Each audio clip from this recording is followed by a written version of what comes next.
Aleluia. Feche seus olhos, Senhor Jesus.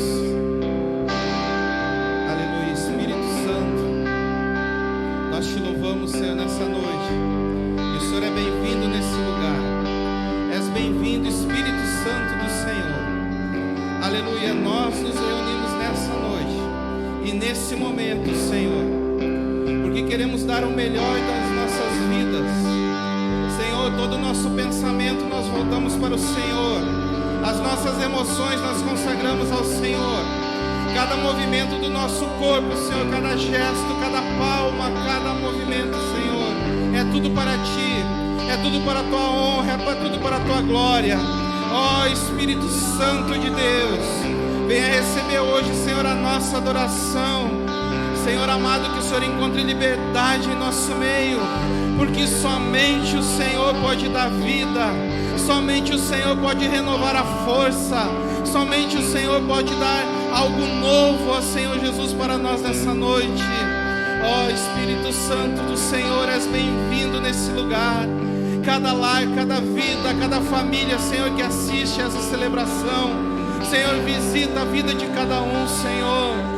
Ó Senhor, usa a palavra, usa cada música, cada oração, ó Senhor, cada movimento aqui nesse lugar, Senhor, nós consagramos a Ti. E que tudo aquilo, ó Senhor, que tenta repreender, que tenta atrapalhar, que tenta bloquear o Teu mover na vida dos Teus filhos, Senhor, que em nome de Jesus o Senhor venha repreender toda obra contrária, tudo aquilo que não vem de Ti, Senhor, todo movimento espiritual que não pertence a Ti. Ó Senhor, que haja liberdade, que haja graça, que haja renovo, Senhor, no meio da Tua igreja. Assim nós oramos e Te agradecemos por todas as Tuas bênçãos, no nome de Jesus.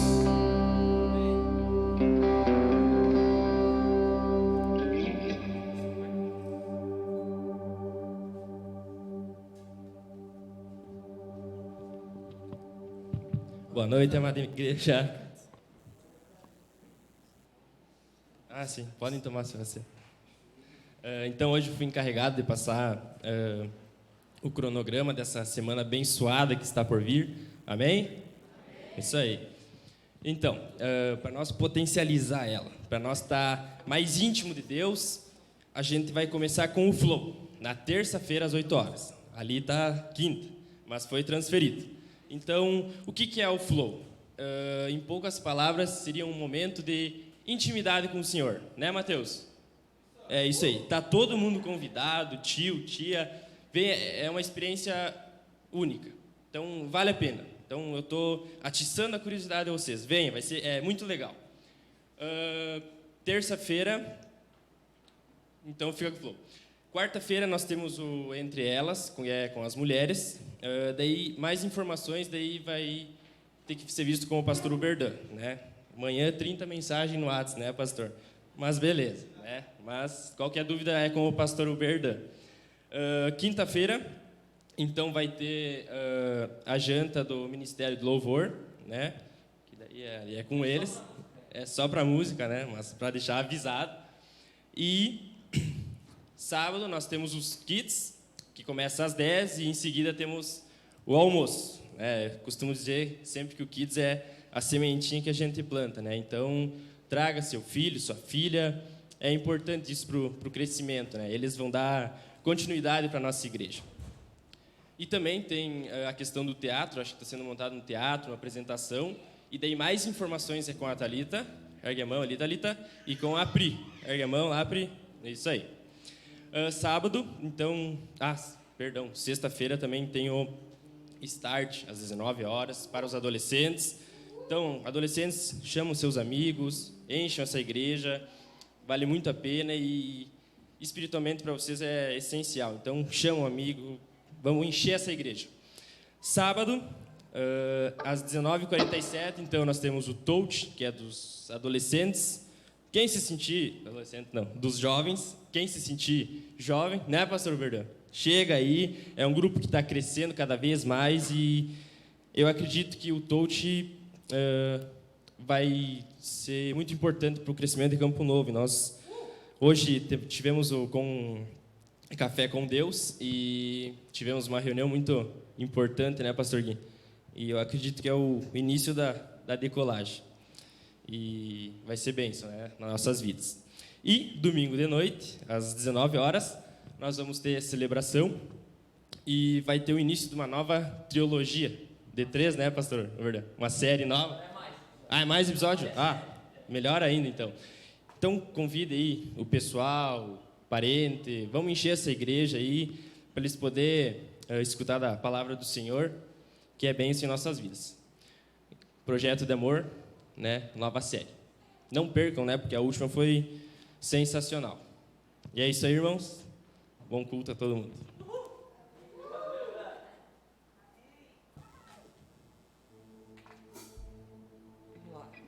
Amém? Você está feliz aí ainda?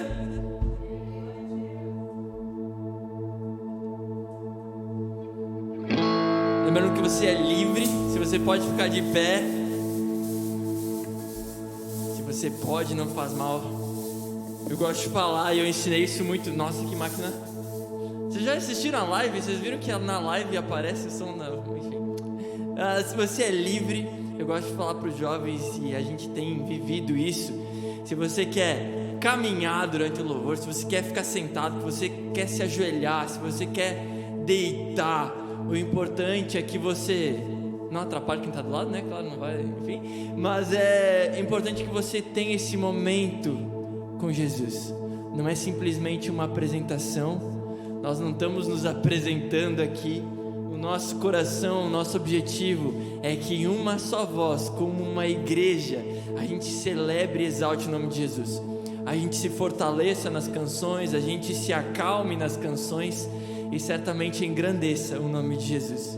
Então eu quero a sua ajuda. O Gabi, que é a batera também, que está ali, vai puxar as palmas ali embaixo. Pode ser, mano? Fechou. Vocês me ajudam com palmas e vamos se alegrar na presença de Jesus. Aqui, ó. Em ti eu tudo posso, não há limites, minha força está em ti, nada é impossível, e em ti olhos se abrem, muralhas caem, estou vivendo pela fé.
celebrar Jesus com palmas.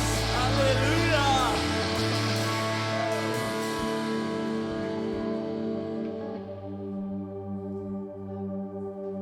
Aleluia! Tudo bem, só molhou um pouco.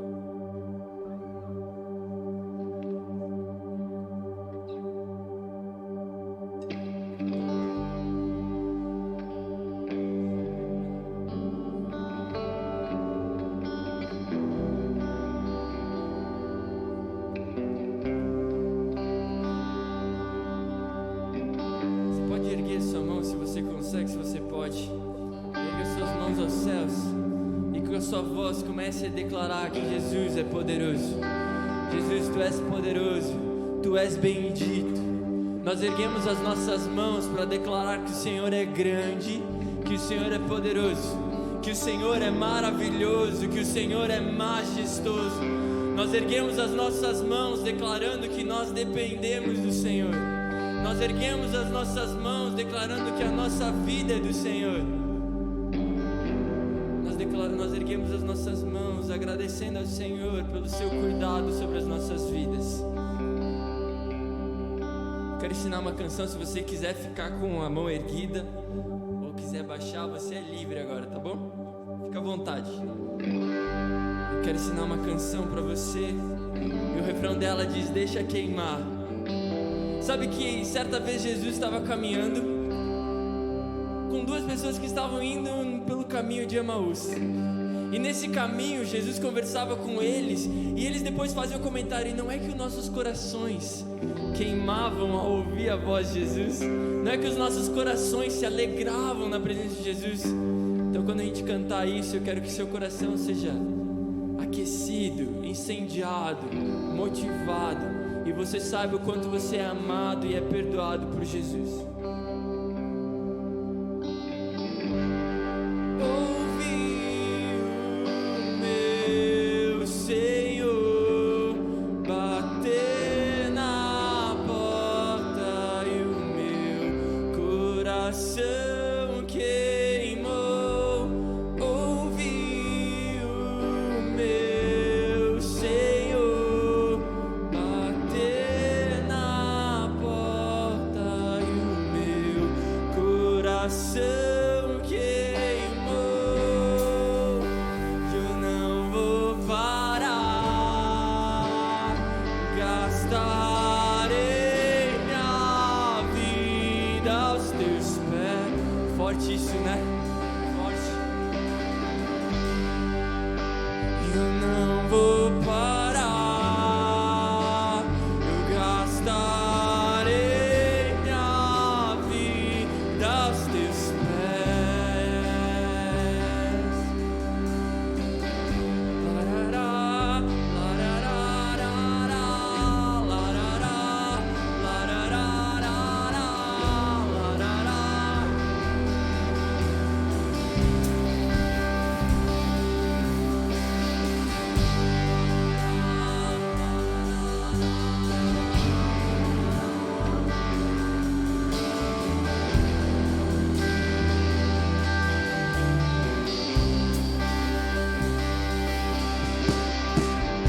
Tem um fogo cerrado em meu peito que não me dá descanso, e eu não tenho descanso. Tem um fogo cerrado em meu peito que não me dá descanso, e eu não tenho descanso. Deixa queimar, deixa queimar, deixa queimar, deixa queimar, deixa queimar, deixa queimar, deixa queimar, deixa queimar, deixa queimar, deixa queimar, deixa queimar.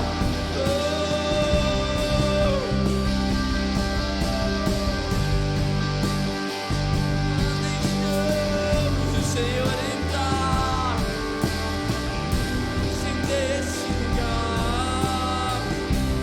Vamos lá, vamos comigo.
Em meu peito que não me dá descanso, e eu não tenho descanso.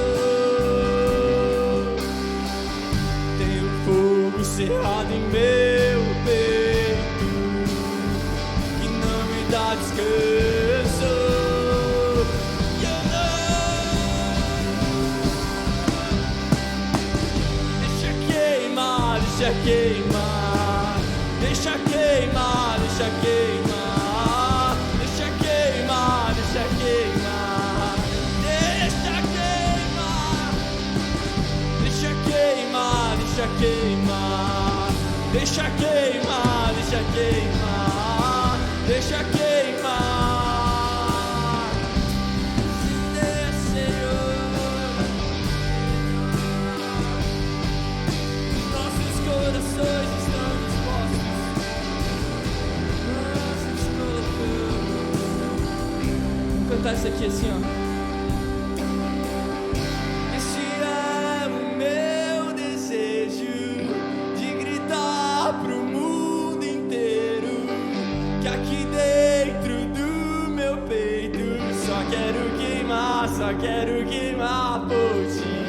E esse é o meu desejo, de gritar pro mundo inteiro que aqui dentro do meu peito só quero queimar. E esse é o meu desejo, de gritar pro mundo inteiro que aqui dentro do meu peito.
Possa entender qual é a sua boa, perfeita e santa vontade, Senhor.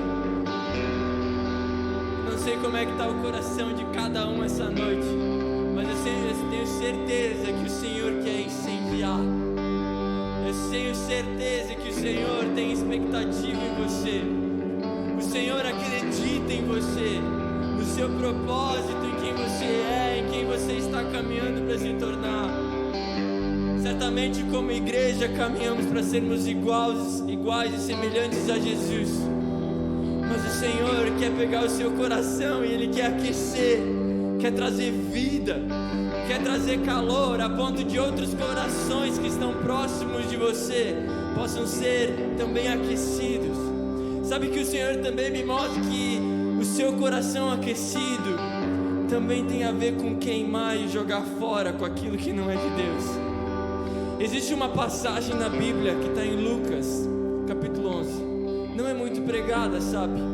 Mas ela tem uma chave aí muito poderosa.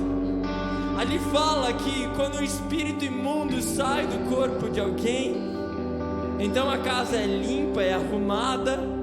Só que depois o espírito, encontrando essa casa limpa, arrumada, organizada, chama-se outros 7 outros espíritos para entrar naquela vida. Outros 7 espíritos imundos para entrar naquela casa que estava arrumada. Sabe, irmão, só pode ocupar se antes estava vazio. O milagre que a gente vai viver, o romper que a gente tem para viver, não tem somente a ver com Deus tirar de nós aquilo que não é de Deus, mas tem a ver com Deus encher a gente com aquilo que é de Deus. Não é somente sermos esvaziados, mas sermos completamente cheios do Espírito de Deus. E isso está acessível, não por nosso mérito, por nossa força, mas porque Jesus amou você e conquistou isso naquela cruz. Você está comigo? Você está comigo? Então você é livre. E Jesus está com expectativa em se relacionar com você, em ter uma porção maior. Ele quer derramar algo novo em você, um sopro novo. Você vai sentir o seu coração mais cheio de vida, vontade de viver, vontade de espalhar essa mensagem.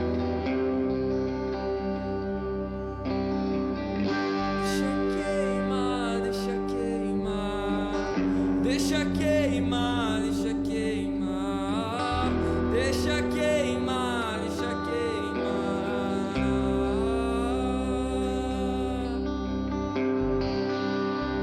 Você pode aplaudir Jesus? Aleluia!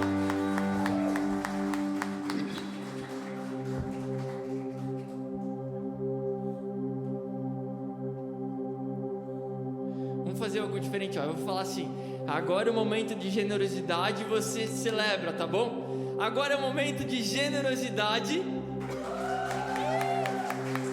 Sabe, irmão, é um momento feliz. Eu lembro quando eu cresci numa igreja que o momento da oferta era aquela música mais triste que tinha no repertório. Só que, irmão, o momento da generosidade é o momento mais feliz que a gente pode ter, um dos momentos mais felizes. Que você pode contribuir para o reino de Deus, que você pode plantar a sua semente, que você pode fazer parte disso, que você pode reconhecer Deus como seu provedor, como seu... Você está entendendo? É bom para você, é privilégio para você fazer parte disso. Certamente Coríntios vai dizer que Deus dá semente para quem semeia e pão para quem tem fome. Quanto mais semear, mais semente você vai ter para abençoar vidas, abençoar a igreja. Então, se você quiser, sinta-se à vontade, você continua sendo amado, dando, não dando. Mas esse é o momento da generosidade. Eu quero que você cante comigo também, tá? Eu já estou ficando sem voz.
choro dura uma noite. Choro dura uma noite, mas a alegria que ela vem pela manhã. Eu creio, eu creio. Choro dura uma noite, mas a alegria que ela vem pela manhã. Eu creio, eu creio. Ainda que a figueira não floresça e não haja fruto na vide e o produto da oliveira minta, todavia me alegrarei, todavia me alegrarei, todavia me alegrarei. O choro dura uma noite.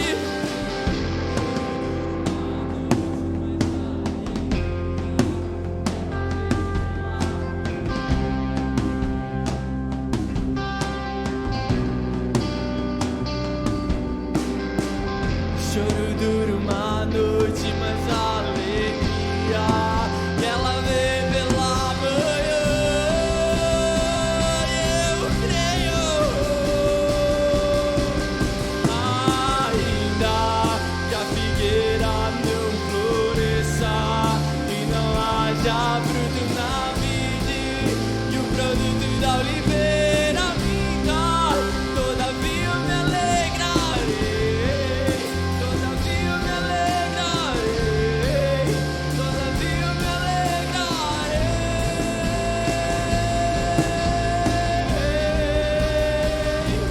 Ainda que a figueira não floresça e não haja fruto na vide e o produto da oliveira minta, todavia me alegrarei,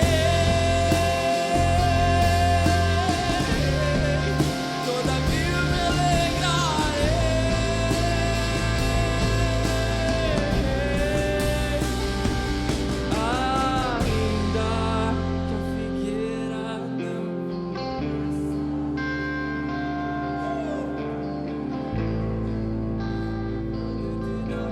oliveira minta, todavia me alegrarei,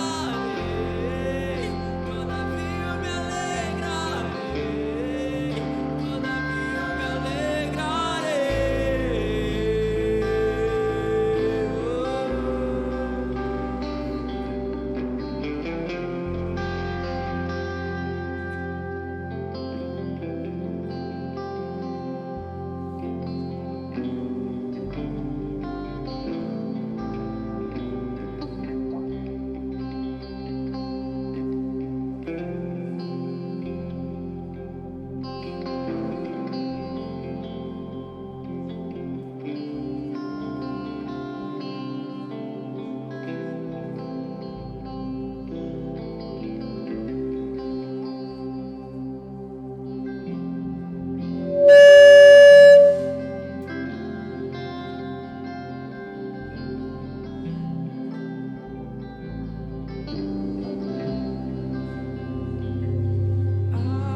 Ainda que a figueira não floresça e não haja fruto na vide e o produto da oliveira minta, todavia me alegrarei, todavia me alegrarei, todavia me alegrarei. Glória a Jesus. Antes de nós orarmos e agradecermos a Deus pelas ofertas, pelos dízimos, quero ler uma passagem bíblica para os irmãos. Se encontra em Malaquias capítulo 3. E ela diz bem assim. Eu sei que é uma passagem bem polêmica, mas eu quero enfatizar uma questão muito especial nessa passagem. Pode um homem roubar a Deus? Contudo, vocês estão me roubando. E ainda pergunto, como é que te roubamos? Nos dízimos e nas ofertas. Vocês estão debaixo de grande maldição, porque estão me roubando. A nação toda está me roubando. Tragam o dízimo todo ao depósito do templo, para que haja alimento em minha casa. Ponham-me à prova, diz o Senhor dos Exércitos, e vejam se não vou abrir as comportas dos céus e derramar sobre vocês tantas bênçãos que nem terão onde guardá-las. Essa passagem é muito polêmica e eu não quero entrar no mérito da polêmica delas. Às vezes o pessoal me diz: pastor, isso aqui é do Antigo Testamento. Aí eu digo: mas Paulo em Timóteo falou que toda a Escritura é inspirada, e naquele tempo só tinha o Antigo Testamento. Mas então me fala do tempo da graça, algo que seja só proporcional. Eu digo: tem lá em 2 Coríntios 16, cada um contribua proporcionalmente. E qual o sistema que os apóstolos sabiam que era da proporcionalidade? Os dízimos e as ofertas. Mas não é essa a questão, porque a Bíblia é um livro de fé. Então, se você não crê, não tem problema nenhum. Como o Gui falou, você continua sendo amado, e amado por nós também. Mas para aquele que crê, eu aprendo algo muito importante nessa passagem. Eu estava meditando essa semana. Na verdade, o livro de Malaquias, Deus, ele repreende os sacerdotes e os levitas, a partir do capítulo 1. E depois ele repreende o povo. Porque uma das coisas que eu sempre falo assim, que uma das coisas que me chama a atenção no cristianismo, é que o cristianismo é a única religião em que ele coloca junto na nossa espiritualidade a vida financeira. As outras religiões ninguém faz isso, mas apenas o cristianismo, desde a sua raiz judaica.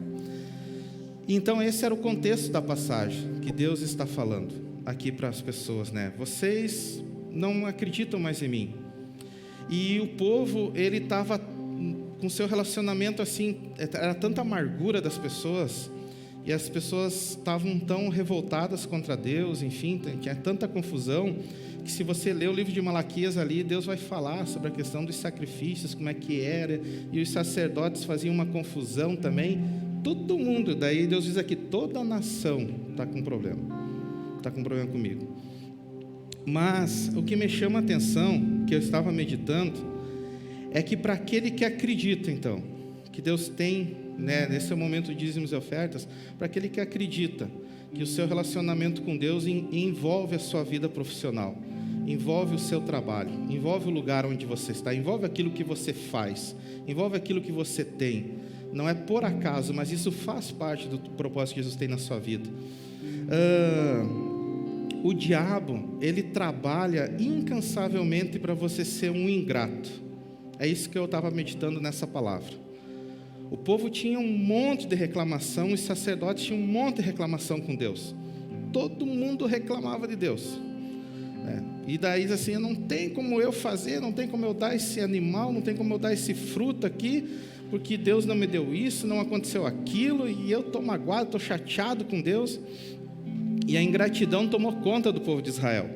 E o diabo, ele trabalha incansavelmente para você ser um ingrato profissional, com pós-graduação, doutorado e mestrado, até PhD, sabe? Você ser profissional em reclamar e nunca estar satisfeito. E daí cada vez que você vai orar, porque o fulano tem um carro melhor que o meu, Jesus não me ama, porque o salário do ciclano é melhor, porque eu queria a roupa do Beltrano, porque eu queria a casa do X, mas eu planejei fazer isso e ainda só deu aquilo, eu fiz um orçamento de 100, só deu para gastar 50, reclamar de tudo e de todos. O diabo, ele trabalha incansavelmente. E o segredo é que você nunca vai ter uma espiritualidade saudável se você for ingrato. Você nunca vai ter um relacionamento de pai para com filho, porque nenhum pai consegue se relacionar intensamente e profundamente com o filho que é ingrato. Então nunca você vai ser espiritual se você for ingrato. Se em cada momento que você se lembrar de Deus, você só se lembra de reclamar para Ele e de dizer por que não deu, por que não veio, e por que o fulano, o ciclano, e se comparar com os outros, isso vai prejudicar demais a sua vida e a sua caminhada de fé. Então eu aprendo isso nessa passagem, porque não se trata, Deus não quer o seu dinheiro, Deus não precisa do nosso dinheiro. Deus, em tudo aquilo que a palavra envolve finança, Deus, Ele quer você, entende? Deus, Ele quer a mim. Deus não vai precisar do nosso dinheiro, mas Deus, Ele quer nós totalmente, integralmente. E eu vejo como as pessoas que são doadoras, elas prosperam. enquanto que as pessoas que são receptoras, por mais que elas se esforcem, elas ficam na metade do caminho. Então, às vezes você pode pensar assim, puxa, mas como pastor, né? Eu vivo com um salário mínimo, né? O meu dízimo eu gostaria que fosse maior, meu oferta eu gostaria que fosse maior. E, enfim, você vive naquela insatisfação sempre, reclamando sempre. Mude essa mentalidade. Não seja como o povo dessa época. Não faça como as pessoas que se relacionavam com Deus da forma errada, sabe? Eu estava lendo, eu não sei se você sabe, você sabia que 1,1 bilhão de pessoas no mundo vive apenas com $1 por dia? 1,1 bilhão de pessoas vivem apenas com $1 por dia. Isso dá quase R$5. 5 vezes 30, 150. É isso, né? Então é isso. Já imaginou ter orçamento de R$650 por mês? E daí você tirar comida, você tirar o que vestir. Ah, mas isso é impossível, pastor. Não. Segundo a ONU, 1,1 bilhão de pessoas no mundo vivem com $1 por dia. É uma quantia insignificante. E eles têm isso como renda para moradias, né? E a maioria delas não consegue nem ter uma refeição por dia. Porque com um salário desse, né? Como é que você vai ter uma refeição por dia? Você sabia que quase metade da população mundial, é obrigada a viver com $2 por dia? Isso dá mais ou menos R$10, R$300 por mês de orçamento. 1/5 da população mundial vive abaixo do limiar absoluto da pobreza, que é menos de $1 por dia. Então, eu quero te convidar a você praticar a gratidão. Pratique a gratidão. Sabe? Em vez de dizer, Jesus, o meu salário não é o que eu queria. Jesus, a fulana tem a roupa que eu queria ter. Sabe? Para de reclamar. Para de fazer como Israel fazia. E simplesmente diz, obrigado, Jesus. Obrigado porque hoje eu acordei. Obrigado porque hoje meu coração está batendo. E isso não tem dinheiro no mundo que garanta, não tem. Você sabia que existem pessoas no mundo que dariam toda a sua fortuna para ter saúde, para ter a visão que você tem, para ter as pernas que você tem, para ter a saúde que você tem? Às vezes o carro de 5 mil vai te levar para o mesmo lugar que o carro de 100 mil. A casa de 50 mil, de 10 mil, vai também te abrigar e te aquecer do frio, que nem a casa de 1 milhão. Então, não entre nessa onda, mas pratique a gratidão. Pratique a gratidão, porque esse é o segredo para que você possa ser abençoado. Nenhum pai gosta de filho ingrato. Então, por isso que nesse momento a gente vai orar pelos dízimos e pelas ofertas. E como a gente sempre diz assim, a gente como igreja, como comunidade, a gente só tem a agradecer pela generosidade de todos. Mas eu quero te convidar nesse momento, ao invés de, quem sabe, você reclamar do seu salário, do seu patrão, do seu negócio, do seu carro, da sua casa, do brick que não deu certo, em vez de reclamar, você agradeça por aquilo que você já tem. Pratique a gratidão. Vamos orar nesse momento? Vamos agradecer a Jesus? Feche seus olhos. Senhor Jesus, muito obrigado, Senhor. Obrigado pelas tuas bênçãos. Nós não podemos contar elas, Senhor Jesus. Obrigado, Senhor, porque o Senhor nos dá vida. Ó Senhor, e apesar de qualquer circunstância, de qualquer dificuldade ou problema, nós temos a certeza que o Senhor não vai nos abandonar, que o Senhor não vai nos deixar sozinhos. Obrigado, ó Jesus, por cada um dos teus filhos e das tuas filhas que aqui estão. Nós queremos te agradecer pelo teu cuidado sobre a vida de todos, Senhor, pelos seus lares, pelas suas famílias. Obrigado, ó Jesus, por cada um que o Senhor concede força e graça, pelo trabalho de cada um, Senhor. Senhor amado, aqueles que estão procurando, Senhor Jesus, e, ó Senhor Jesus, precisam de uma porta de trabalho, que o Senhor possa entrar com provisão em todas as áreas. Abençoe, ó Senhor, aqueles que são funcionários, aqueles que geram empregos também em nossas cidades, Senhor. Venha abençoar a vida de todos de uma maneira especial, que cada semente que foi semeada possa trazer uma abundante colheita na vida de todos que aqui estão, ó Senhor. Que todos, ó Senhor Jesus, venham ser alcançados pelo Teu amor, pela Tua graça e pelo Teu cuidado.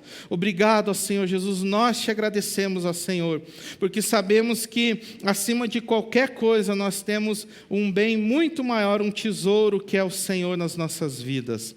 Nós Te damos graça por tudo, ó Senhor Jesus, nós Te agradecemos no nome de Jesus. Amém e amém, Senhor, graças a Deus. O Kids, é agora?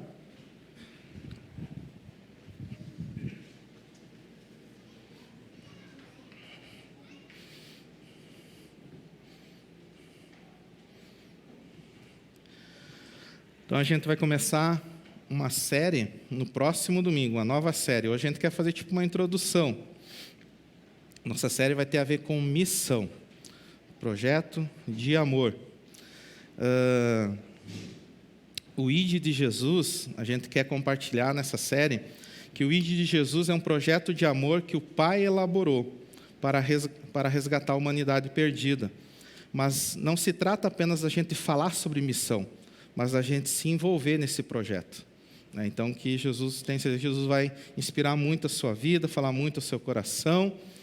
E quero reforçar aqui que nem o Léo falou, né? O Entre Elas especial vai ser dia 11 de maio, já teve em maio, aí 11 de maio, vai ser o Entre Elas especial, porque é um Entre Elas, o Encontro das Mulheres, e também pelo Dia das Mães. Vai estar conosco a pastora Selma. A pastora Selma, ela é psicóloga e terapeuta sistêmica de família e casais. Então, ela vai dar uma palavra sobre saúde emocional para as mães e, enfim, falar de tudo. Eu tenho certeza que Jesus vai inspirar muito, vai inspirar quem vai estar aqui, quem vai assistir, e vai ser um momento muito especial para as mães. É o dia dos homens aí trabalhar e ficar na retaguarda, né, e dando suporte. Mas, então, dia 11 de março, aí já separa essa data aí, que vai ser um dia muito especial.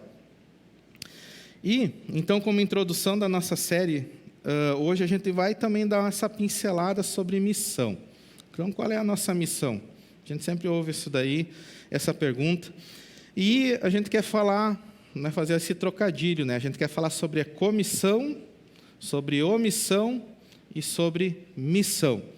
Enfim, é sobre a nossa identidade, sobre a nossa natureza e o nosso propósito, quando nós estamos aqui nesse mundo.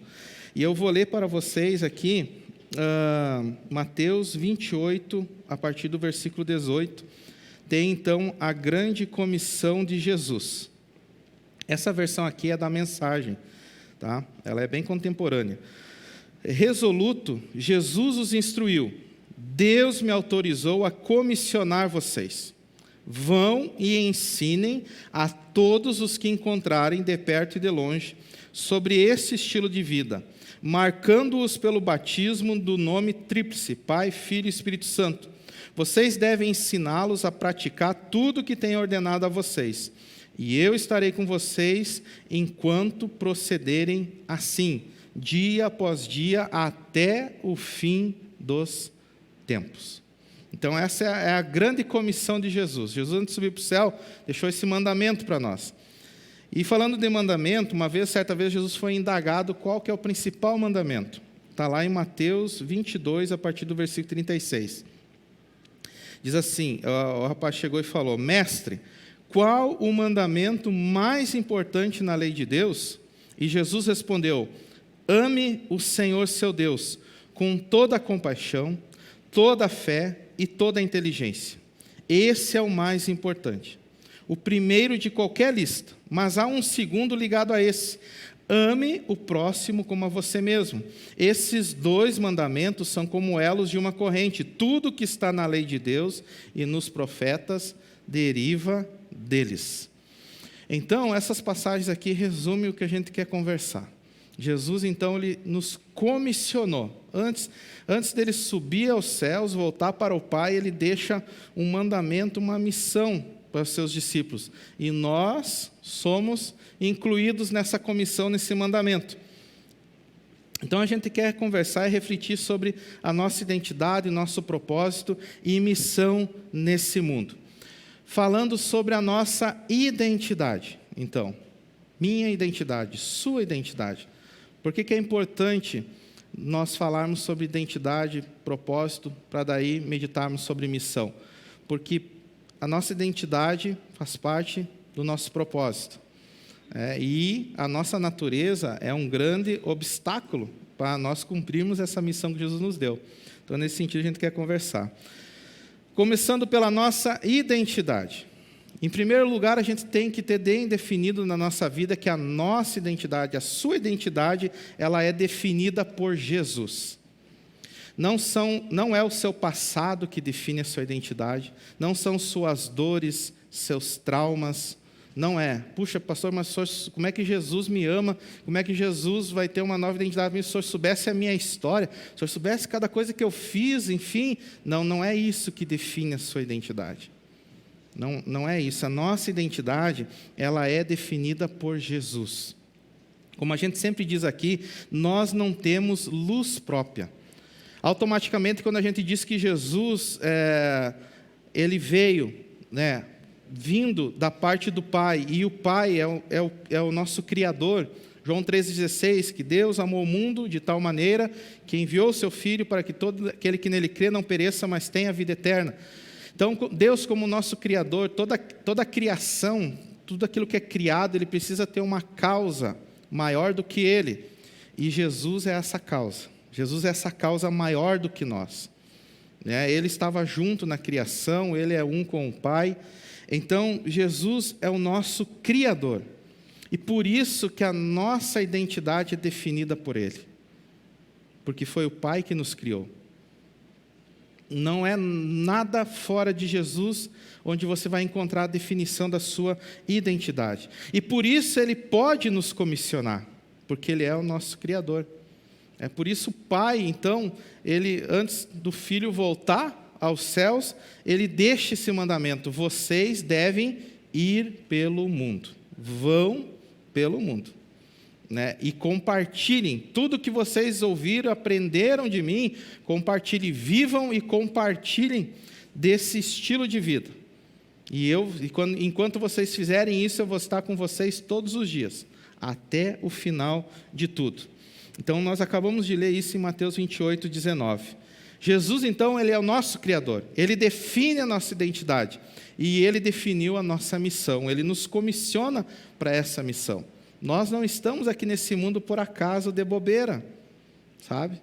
Mas nós nascemos nesse mundo com um propósito, que nos leva a cumprir uma missão. E quando a gente fala de mandamento, significa que não é uma opção. Esse negócio aí que o pastor fala de Mateus 28 é para pastor. Talvez para quem ajuda ali no louvor, enfim, quem trabalha com kids, é só para essa gente. Não. Jesus fala para todos nós. Automaticamente, quando nós temos um encontro com Jesus, nós devemos compartilhar o que Jesus faz na nossa vida. Então, não é opção, é um mandamento. E a comissão de Jesus, então, nesse sentido, aponta para a nossa identidade. Como que a nossa identidade ela é construída? Em primeiro lugar, se a gente perguntar quem constrói a minha identidade? Jesus. Jesus é a minha referência. Ele me define. Quando eu quiser ter um exemplo, quando eu quiser ter um exemplo de identidade, um exemplo de vida, você olha para Jesus. Olha para Jesus. Em primeiro lugar, Jesus é a tua referência. Não somos nós, tá? Não adianta. Se você olhar para as pessoas, você vai se frustrar. Se você, pode ser o maior líder, pode ser você olha assim para aquela pessoa, meu Deus, como ele é um cara espiritual, uma mulher espiritual, meu Deus, é um grande homem, uma grande mulher, mas pessoas sempre vão ter suas falhas. Somente um é perfeito, que é Jesus. Então, nossa referência é Jesus. Quando eu estou procurando definir a minha identidade, eu sempre vou ter que olhar para Jesus. Ele é meu exemplo maior. É nele que eu tenho que me espelhar. E através do quê? Jesus, então, vai definindo a minha identidade. Através da sua voz. Como é que eu escuto a voz de Jesus? Através da Bíblia e do Espírito Santo. Bíblia e Espírito Santo. Quando você lê a Bíblia, o Espírito Santo sempre vai falar ao seu coração. E através do trabalhar do Espírito Santo, quando você ora, o Espírito Santo vai se ligar ao teu espírito, vai falar contigo, né? Quando o Espírito Santo trabalha através dos dons, ele pode usar uma pessoa, alguém pode trazer uma revelação, uma profecia, alguém pode, num contexto de cura, enfim, a amplitude, as alternativas são grandes, o ministério do Espírito Santo é grande. Através do fruto do Espírito, que são virtudes que o Espírito Santo cria em nós, no nosso caráter, você vê lá em Gálatas. Então, é assim que Jesus vai formando a nossa identidade. E aonde nós vamos desempenhar a nossa missão? É no mundo, é lá fora, sabe? Por isso que a gente falou muito na nossa teologia gourmet, né? Sal, ele tempera a comida fora do saleiro. Aqui se nós fôssemos fazer uma comida ia ficar salgado, que tem sal para tudo que é lado. Mas daí Jesus pega e tira um sal aqui, bota lá num trabalho, bota lá na cooperativa, bota lá na prefeitura, bota lá no fórum, bota lá no cartório, bota lá numa empresa, numa loja, sabe? E o sal vai indo, e ele vai temperando o mundo. Então, é no mundo que nós vamos desempenhar a nossa missão. E como? Como que a minha identidade, ela vai acontecer, esse processo do Espírito Santo? Aquilo que a gente falou na mensagem passada, através da comunhão, através dos relacionamentos, que a gente vai aprendendo a se tornar parecido com Jesus. Porque a Bíblia diz para mim ser paciente, mas eu não preciso ser paciente com Deus. Deus, ele sempre vai agir no tempo certo. Agora, com as pessoas, eu tenho que aprender a ser paciente. Eu não vou precisar perdoar Deus, mas perdoar as pessoas, eu vou precisar perdoar. Então, às vezes, você pode orar assim: Jesus, é ceia, eu tinha vontade de torcer o pescoço do irmão, mas me dá a tua paciência, deixa eu perdoar como o Senhor perdoou, e assim a gente vai se tornando parecido com Jesus. Por isso que os relacionamentos, a vida em comunidade, ela é necessária. É assim que a santificação, como um processo, ela vai acontecendo na nossa vida. Então, é nesse sentido, irmãos, a nossa identidade, ela vem de Jesus. Por isso que a gente sempre diz aquela declaração de fé. Você pode repetir, eu sou o que a Bíblia diz que eu sou. Eu tenho o que a Bíblia diz que eu tenho. E eu posso fazer o que a Bíblia diz que eu posso fazer. É isso aí. E a Bíblia diz que você é quem? Eu sou o que a Bíblia diz que eu sou. E o que a Bíblia diz que você é quem?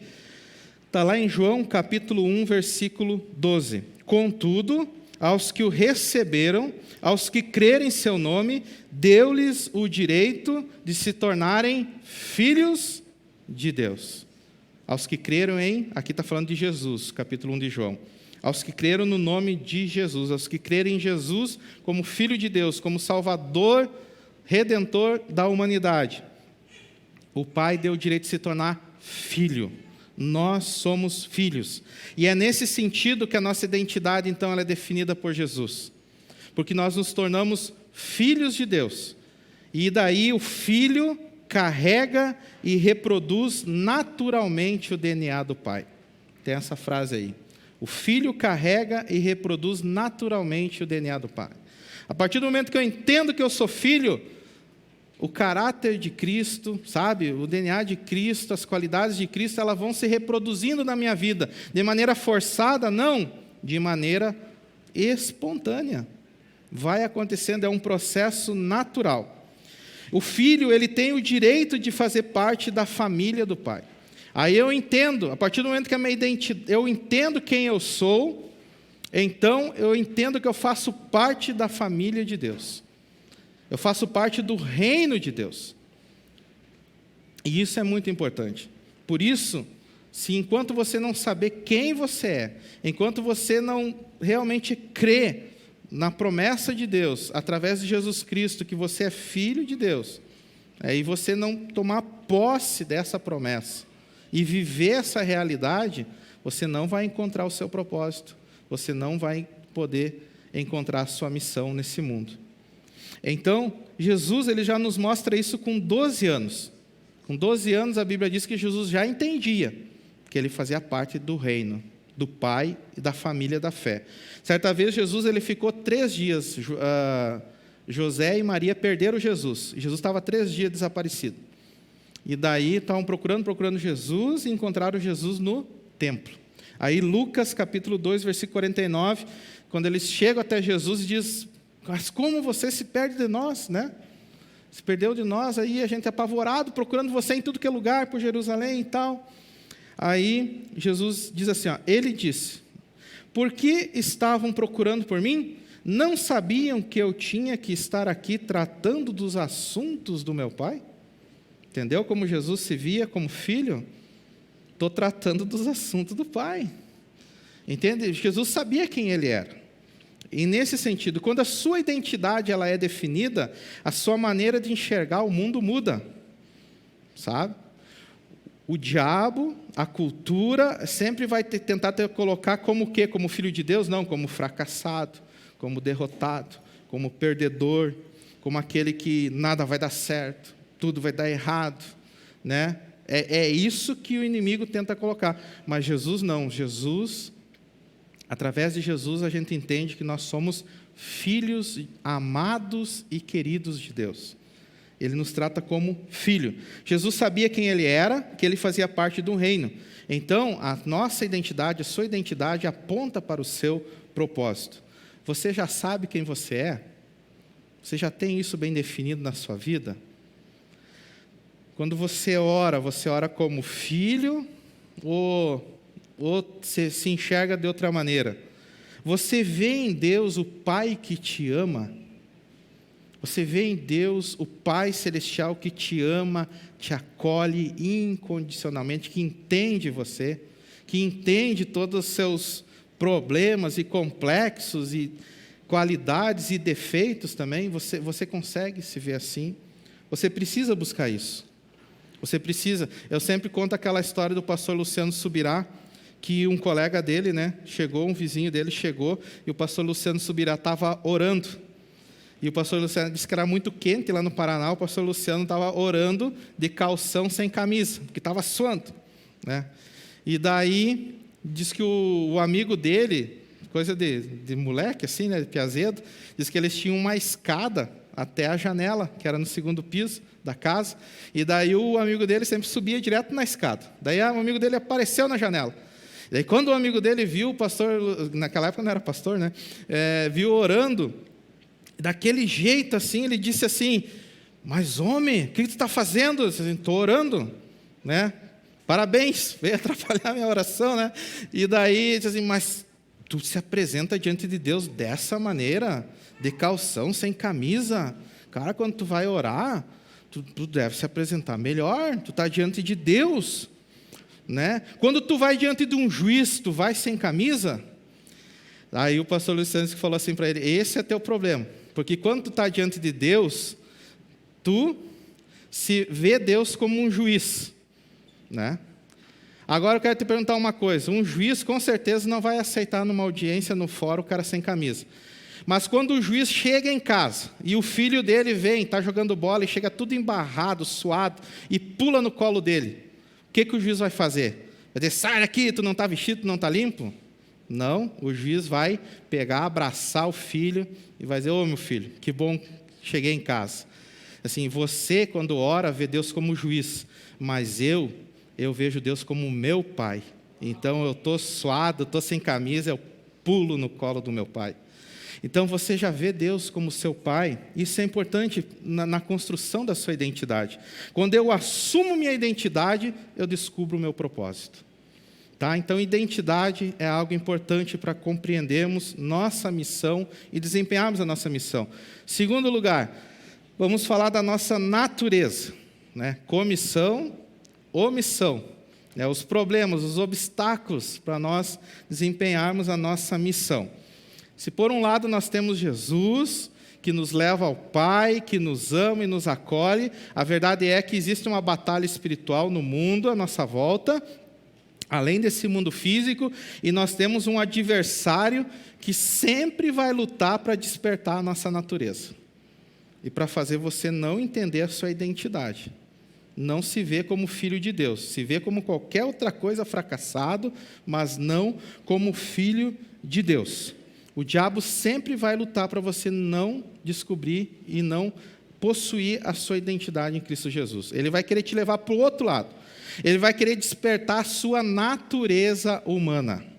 É isso que o diabo faz. Às vezes o pessoal pensa assim, o diabo sempre vai nos levar para o pecado. Sabia que o diabo, não é sempre que o diabo te leva para o pecado? Sabia que nem sempre o diabo te manda fazer alguma coisa errada? Melhor falando, sabia que nem tudo que é errado é pecado? Ih, pastor, acabou de pecar. Né? Sabia que nem tudo que é errado é pecado? A gente tem esse conceito, né? Que tudo que é errado é pecado. Nem tudo que é errado é pecado. Escrever borracha com X é errado, mas não é pecado. Tá? Fica borracha, né? Borracha. Parece a gente, quando era pequena, assistia o show da Xuxa. Baixinho, baixinho, né?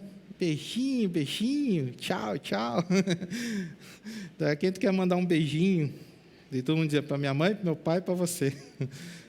Borracha com X parece que está no dialeto da Xuxa. É errado, mas não é pecado. Entende? Circunstâncias assim. Tá, mas então, o que o diabo faz? O diabo nem sempre vai te mandar fazer alguma coisa errada. O diabo sempre vai dizer para você dar o seu jeito. Sabia? O diabo nem sempre vai te levar a fazer algo errado. Mas ele sempre vai tentar te pressionar e te dar um mau conselho para você dar o seu jeito e não seguir o jeito de Jesus. Não seguir o jeito de Deus. Mas você fazer do seu jeito. É isso que ele faz. Então, o que é pecado, pastor? Pecado é tudo aquilo que não envolve fé e faz o amor parar. Entende? Então, escrever borracha com X é errado, mas não vai te levar para o inferno. Entendeu? Não vai te dar uma condenação. Pecado é tudo aquilo que não envolve fé. É quando a gente quer dar o nosso jeito. Quando a gente diz, não, Deus, eu sou independente. Eu consigo dar o meu jeito. Deixa que eu resolvo. Isso é pecado. Então, tudo aquilo que não envolve fé e faz o amor parar. Isso sim é pecado. E foi dessa maneira que o diabo trabalhou na cabeça de Eva, lá no jardim. Deus ele diz assim, vocês podem comer de todos os frutos que tem aqui no jardim do Éden. Só não comam dessa árvore, da ciência do bem e do mal. Podem comer de tudo. Aí o diabo chegou na cabeça de Eva, lá a gente lê em Gênesis 2, e diz assim, ele distorce o que Deus falou, né? E daí o diabo diz assim, foi isso mesmo que Deus falou? Que vocês não podem comer nenhum fruto. Nenhum fruto, mas que Deus mais severo. Mas Deus não falou isso. Mas ele já foi preparando o caminho. Vocês não podem comer nenhum fruto. E aí já despertou o ego. Né? Disse assim, mas sabe por que ele fez isso?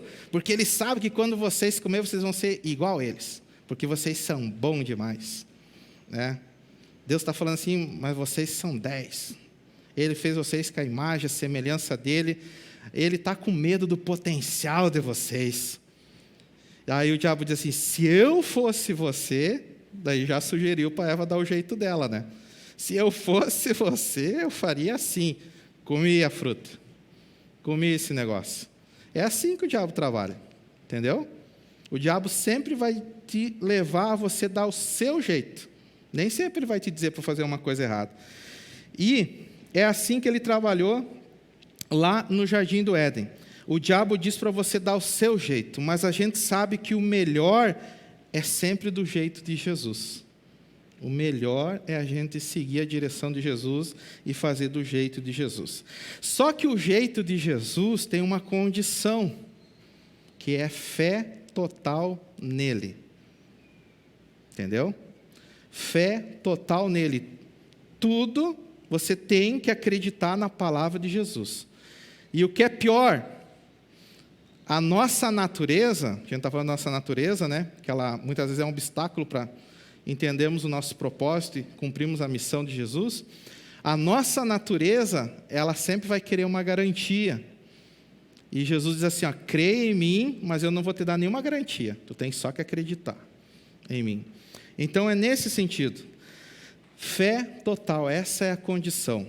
E isso vai contra a nossa natureza. Vai contra, porque a nossa natureza, a gente quer ver para crer. A gente quer receber para repartir. Né? A gente quer primeiro ser curado para depois agradecer. A gente quer primeiro ganhar para depois pensar o que vai fazer. E Jesus vem com uma cultura totalmente diferente. Ele diz, crê em mim, e deixa que eu faça do meu jeito, porque o teu jeito não vai ser legal. Olha só, eu estava meditando essa semana, não sei se você sabe, Jesus ele operou 2 pescas milagrosas. 2 pescas milagrosas. Uma foi quando eles ainda não eram discípulos, né, os futuros discípulos foram chamados, e daí Jesus chega na beira do rio, e daí ele entra no barco de Pedro, dos seus irmãos, e ele prega para a multidão, e daí ele diz assim, vão para o meio do rio ali e lancem a rede de vocês onde as águas são mais profundas. Aí Pedro diz assim, Senhor, trabalhamos a noite inteira e não pesquemos nada. Isso está lá em Lucas capítulo 5, a partir do versículo 1. Não ganhamos nada, mas sob a tua palavra, porque é o Senhor que está falando, nós vamos fazer. Aí eles vão lá, lançam a rede, e a Bíblia diz assim que eles começam a puxar, e Pedro já diz, chama o resto do pessoal aqui que as redes estão se rompendo. E daí e as redes começam a se romper, e eles puxam, e fica todos os barcos cheios de peixe.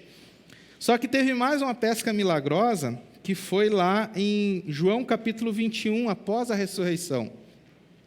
A Bíblia diz que os discípulos estavam pescando, não pescaram nada, né? E Jesus estava lá na beira da praia, e daí quando eles chegam, né, e vem Jesus diz assim, ó, lancem a rede do lado direito, tá?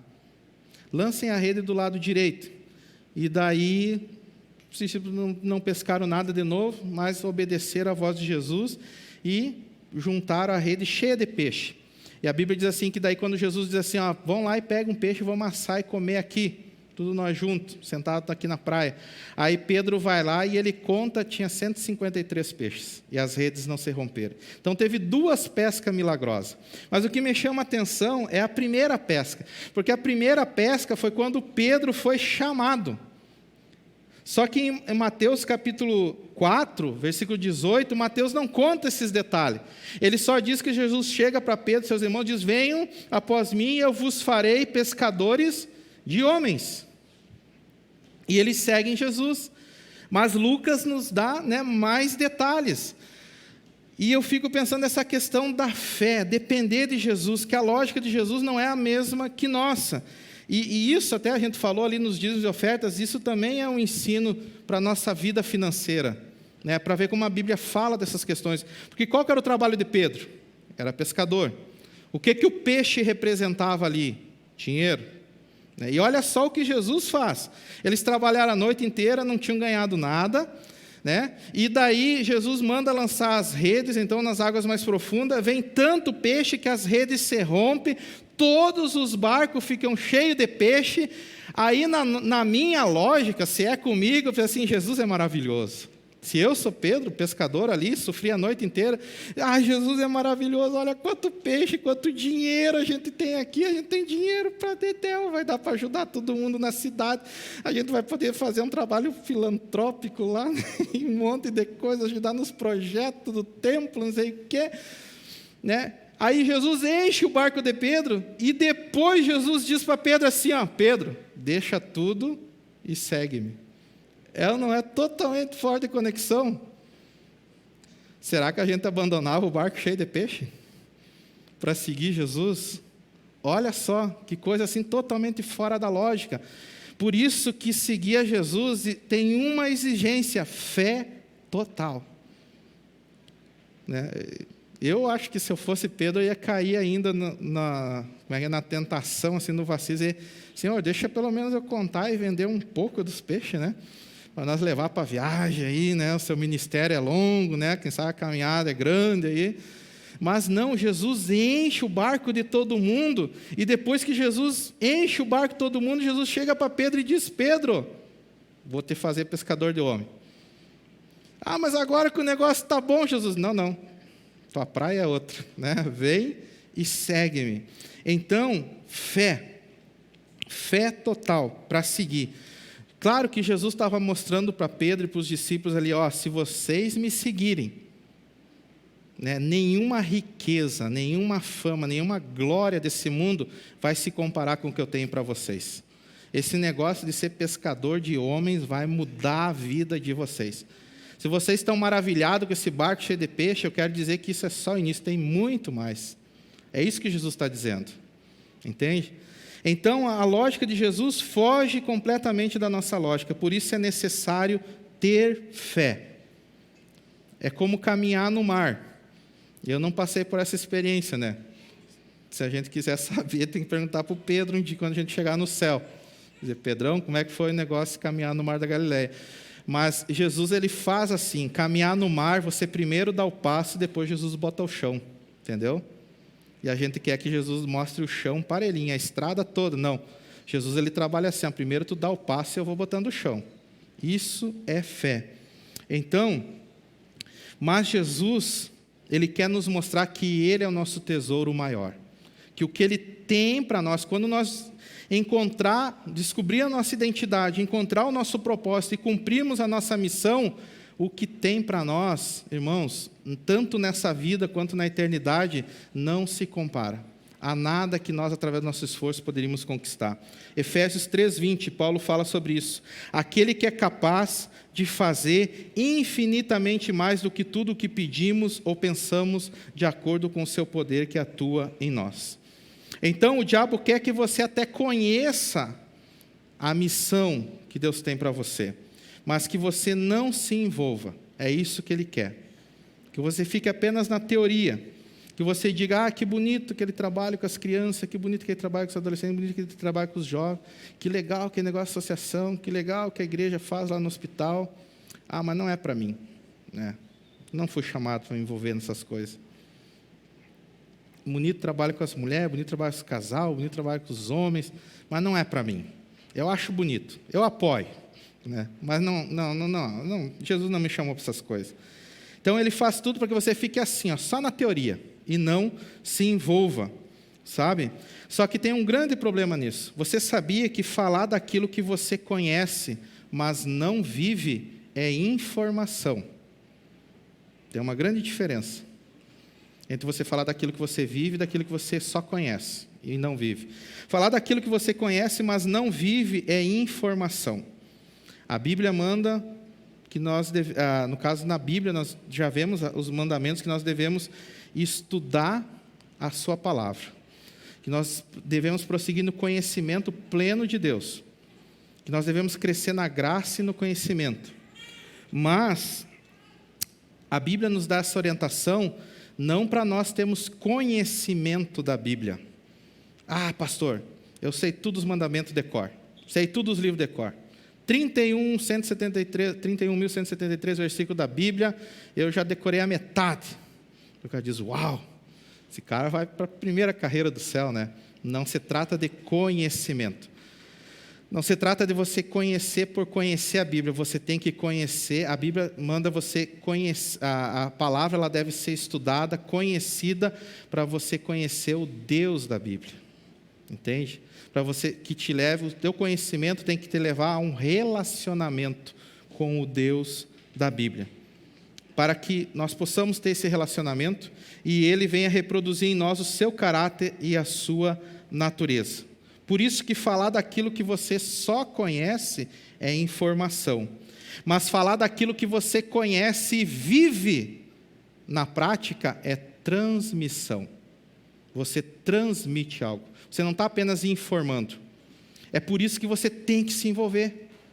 Senão você chega e fala de Jesus, Jesus é maravilhoso, Jesus é bonito, mas aquele teu discurso é vazio. Porque você não está vivendo, você não está se envolvendo com a missão que Jesus tem. Mas a partir do momento que você se envolve, você vive, você se entrega a Jesus e você segue a direção que Ele tem para a sua vida e você decide acreditar nele, você não está mais informando. Quando você fala, você transmite algo, você transmite vida. É por isso que a pessoa, quando ela tem um encontro com Deus, eu não sei se já aconteceu contigo, mas às vezes o pessoal diz assim, puxa, mas aquela pessoa, aquele homem, aquela mulher, ela veio falar comigo, mas quando ela falava comigo, eu sentia algo, porque é transmitido vida, entende? É por isso que Jesus nos comissionou, vão, ensinem, falem desse estilo de vida no dia a dia. Eu não quero informar o mundo, eu quero que vocês transmitam vida. Entende? Então é diferente. E tem essa frase aqui, não devemos apenas estudar a Bíblia, devemos conhecer o Deus da Bíblia. É para isso que Deus se revela através de nós. Então, é assim que funciona. É assim que funciona o processo da comissão de Jesus. Eu tenho um encontro com Jesus, eu sigo a voz dele, eu acredito nele e ele muda radicalmente a minha vida. Aí, quando eu falo para outra pessoa, eu não estou apenas falando, informando, mas eu estou transmitindo vida. Por isso que o evangelho no grego significa o quê? Boas novas, boa notícia, sabe? Irmãos, a melhor fofoca no mundo é Jesus. Jesus, quando ressuscitou, ele já foi estratégico, né? As mulheres viram primeiro, que a notícia ia se espalhar mais rápido. Negócio assim, Jesus é a fofoca que nós temos que levar para o mundo todo. Sabe? O pessoal só, coisa ruim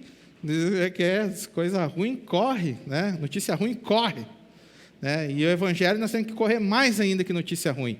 É uma boa notícia, entende?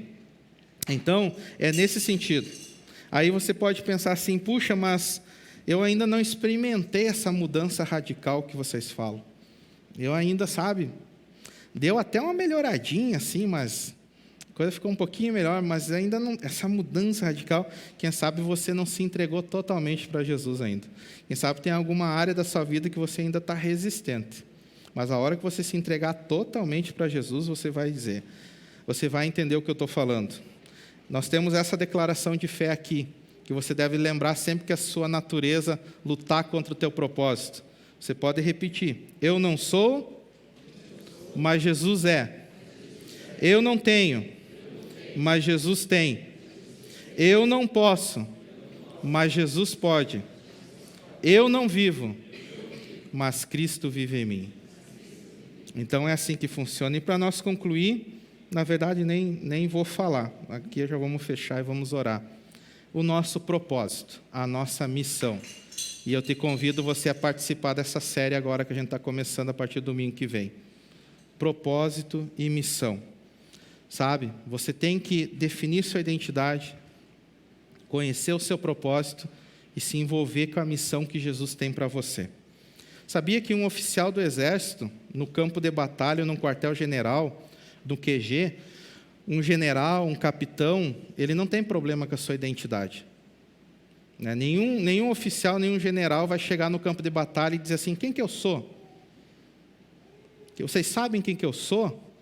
Capaz, o oficial sabe. Né? Se ele é general e o soldado, os outros oficiais abaixo, não reconhecer a autoridade dele, ele já manda para o cilindro. Não é assim. Ele sabe quem ele é. O que o oficial ele vai pedir no campo de batalha? Qual é a minha missão? Qual é a minha missão? O que eu vou fazer aqui nessa batalha? Jesus, nesse sentido, tem uma missão para você. E tem essa frase aqui que você deve gravar no seu coração. Nós vamos meditar muito sobre isso no transcorrer dessa série. Deus não tem uma missão para a igreja. Ele tem a igreja para a sua missão. E você tem que entender isso. Você tem que compreender isso. Sabe?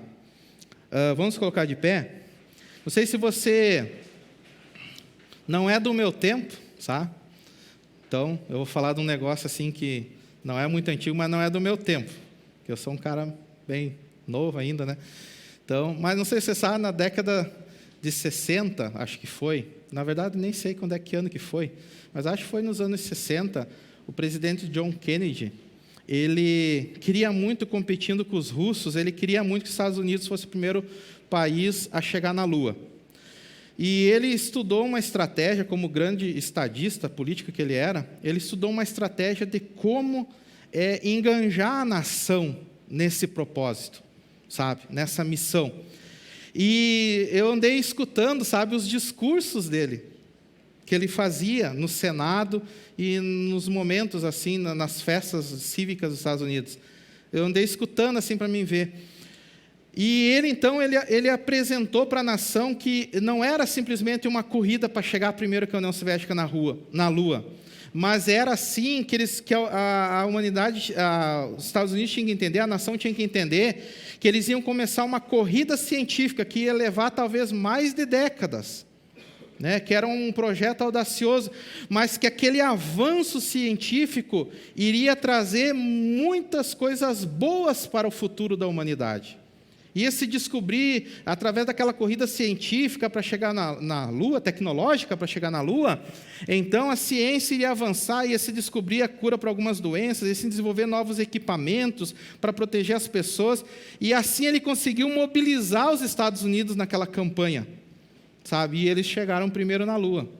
Não sei, uns dizem que não, eu não vou entrar nesse debate aí também, né? Mas ele conseguiu então chegar e a nação toda se empenhou. E é bem curioso, tem uma autobiografia do Kennedy, do presidente Kennedy, que diz que uma vez ele foi na NASA e ele se encontrou com o faxineiro da NASA, daquela estação. E ele viu o cara sozinho varrendo a calçada, sabe? Varrendo a calçada do estacionamento. E o Kennedy, o presidente, chegou lá e conversou com o cara, disse assim: o que tu está fazendo aqui? O que a gente iria responder?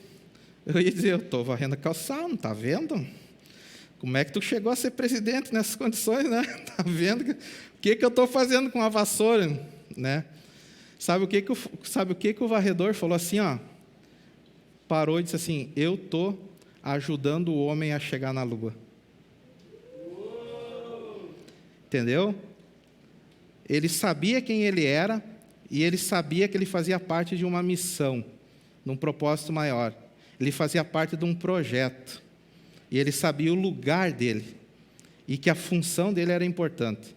Ele não estava varrendo a quadra ali da NASA, ele estava ajudando aquele projeto para o homem chegar na Lua. Então, senso de identidade, de propósito e de missão. Sabe, é bem interessante essa história. Então, Jesus, ele tem uma missão para nós também. Ele tem a igreja para a sua missão. E é nesse sentido que a gente falou aquele dia, né? Que você precisa pertencer e se envolver.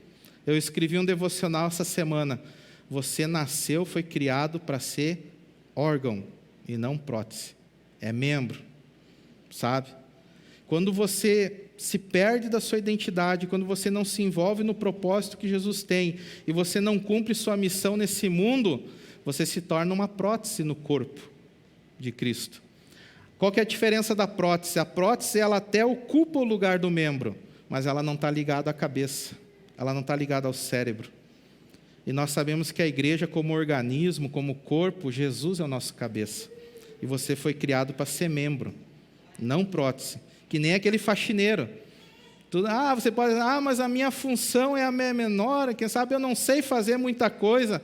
Não interessa, se você é membro do corpo de Cristo, Jesus te criou, você está aqui, tu está dentro desse grande propósito, que é espalhar essa notícia que Jesus muda a realidade das pessoas mundo afora. Então você nasceu para ser membro e não prótese. E a última declaração que eu quero compartilhar é aquela que você possa entender a dinâmica do reino de Cristo nessa missão, em todas as áreas da sua vida, que ela funciona dessa maneira assim, ó: receber, celebrar e repartir. Vamos fazer junto? Receber, celebrar e repartir. Tá certo? Assim funciona a dinâmica. Você recebe de Jesus, você celebra tudo que Jesus tem feito na sua vida e você reparte Jesus. Então, que nós possamos viver uma grande experiência nos próximos dias aí e voar esses altos voos que Jesus tem para nós na missão que Ele tem para nós como igreja. Feche seus olhos. Senhor Jesus, muito obrigado, Senhor, pela Tua palavra. Obrigado ao Senhor Jesus por estarmos juntos aqui, Senhor, como igreja. Obrigado ao Senhor Jesus pela Tua voz que nos guia a cada momento. Senhor, que nessa noite o Senhor venha continuar falando aos nossos corações. Ó Senhor, cada um que vai para os seus lares, para a sua casa, que tem essa semana ainda, ó Senhor Jesus, que o Senhor possa estar com cada um, aonde cada um estiver, guarda, protege, livra do mal, livra, Senhor Jesus, de qualquer situação, de qualquer, Senhor, embaraço, esteja com os teus filhos, Senhor, em casa, na rua, no colégio, no trabalho, Senhor Jesus, que a tua mão poderosa esteja sobre a vida de cada um, ó Senhor, guarda, protege, Senhor, e livra em cada momento, em cada passo, a vida de todos e as suas famílias, Senhor Jesus, que o Senhor venha anular, que o Senhor venha repreender toda a obra do mal, tudo aquilo que não provém de Ti, ó Senhor, que seja, Senhor Jesus, totalmente eliminado, ó Senhor, pelo Teu grande amor e pelo Teu infinito poder. Senhor Jesus, nos leva para as nossas casas em segurança, nos dá uma noite de descanso abençoada e continua ministrando as nossas vidas, ó Senhor. Assim nós oramos, Senhor Jesus, e colocamos tudo em Tuas mãos, ó Senhor, que, como diz o salmista, que o Senhor venha abençoar, ó Senhor Jesus, o nosso deitar, o nosso levantar, guardar a nossa entrada e a nossa saída, em nome de Jesus. Amém e amém, Senhor Jesus. Que a graça de Deus, o amor do Senhor Jesus e a comunhão do Espírito Santo seja com nós agora e para todos sempre. Todos dizemos amém, que possamos viver a melhor semana das nossas vidas. Aleluia.